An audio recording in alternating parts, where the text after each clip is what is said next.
ఉదయం లేవగానే ఈ చిన్న పని చేస్తే అదృష్టం కలిసి వస్తుంది.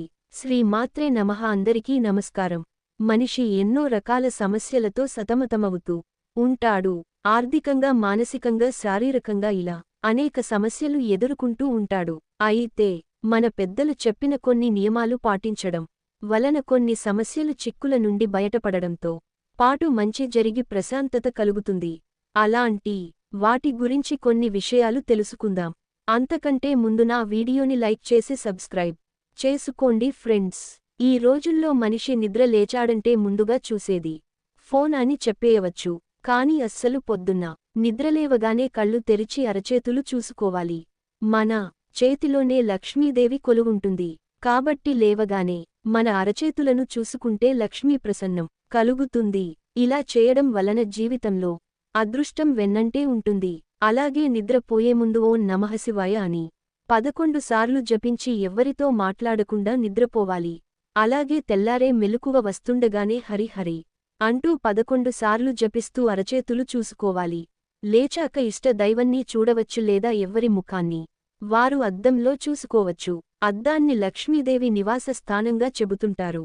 కాబట్టి అద్దాన్ని ఉదయాన్నే చూస్తే చాలా మంచిదంటారు. మంచం దిగుతూనే 2 చేతులు భూమికి ఆనించి తల్లి లాంటి నీ మీద కాళ్లతో నడుస్తున్న కాపాడుతల్లి అని భూమాతని కోరుకోవాలి. స్త్రీలు ఉదయం లేవగానే తులసి చెట్టుకి, అలాగే పురుషులు సూర్యునికి నమస్కరించాలి. ప్రతి ఇంట్లో ఖచ్చితంగా తులసి మొక్క ఉండేలా చూడాలి. తులసి మొక్కలో లక్ష్మీదేవి నివపిస్తుంటుంది. ఉదయం, సాయంత్రం తులసి మొక్కకు నెయ్యి దీపం వెలిగించి పూజించాలి. దీన్ని వల్ల అన్ని కోరికలు నెరవేరుతాయని జ్యోతిష శాస్త్రం వివరిస్తోంది. పళ్ళు తోముకునేటప్పుడు తూర్పు దిక్కుకు తిరిగి మాత్రం తోమకూడదు. ఇంట్లో ఆడవారు రాత్రే గిన్నెలు తోముకుని, పొయ్య శుభ్రం చేసుకుని, చెత్త అంతా బయట పడేసి వంటగది శుభ్రం చేసుకుని పడుకోవాలి. అలాగే పొద్దున్న లేవగానే ఇల్లు ఊడ్చి శుభ్రం చేసుకుని, స్నానం చేసి దేవుడికి నమస్కరించి పొయ్యి వెలిగించి వంట మొదలు పెట్టాలి. వంట చేసేటప్పుడు మీకు ఇష్టం అయితే భక్తి పాటలు, స్తోత్రాలు పెట్టుకుని వంట చేయండి. అది మీ ఇంటిలో వారందరికీ మనశ్శాంతిని, అదృష్టాన్ని కలిగిస్తుంది. మీరు అలా చేసిన వంట తిన్న పిల్లకు చురుకైన బుద్ధి కలిగి మంచి మనసున్న మనుషులుగా తయారవుతారు. బొట్టులేని ఆడపిల్లను పొద్దునే అస్సలు చూడకూడదట. అలాగే జుట్టు విరబోసుకుని ఉన్న భార్యను మగవారు చూడకూడదు. చదువుకునే పిల్లలు సూర్యోదయం వేళకు లేచి ఉదయించే సూర్యుడిని చూస్తూ నమస్కారం చేసుకుని ఓం సవిత్రే నమః అని 11 సార్లు స్మరణ చేస్తే చాలా మంచిది.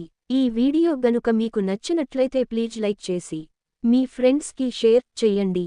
అలాగే మా కొత్త వీడియోస్ మీకు వెంటనే చేరాలంటే మా ఛానల్ని సబ్స్క్రైబ్ చేసుకొని పక్కనే ఉన్నటువంటి బెల్ ఐకాన్ని ప్రెస్ చెయ్యండి. Thanks for watching.